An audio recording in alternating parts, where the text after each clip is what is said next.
Rice সেমাইয়ের একটি slice মাঝখান থেকে ভেঙে নিয়ে পাত্রের ফুটন্ত পানিতে 2 মিনিট সিদ্ধ করে একটি স্টেইনারে করে পানি ঝরিয়ে নিতে হবে।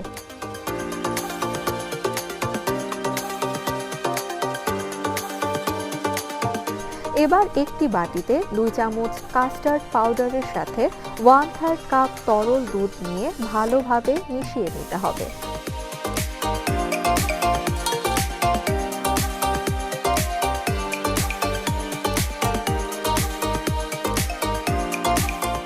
একটি পাত্রে 2 কাপ তরল দুধ দিয়ে স্বাদ মতো চিনি দিতে হবে।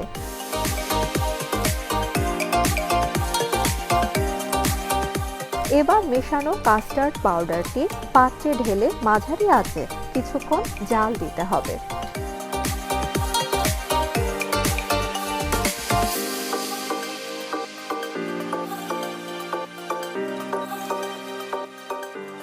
দুধের ঘনত্ব কিছুটা বেড়ে গেলে চুলা থেকে নামিয়ে উপকরণটি ঠান্ডা করে একটি পাত্রে ঢেলে নিতে হবে।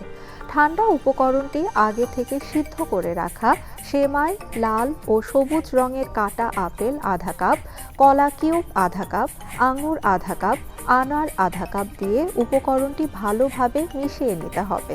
চাইলে আপনার পছন্দ অনুযায়ী অন্যান্য ফলও ব্যবহার করতে পারেন।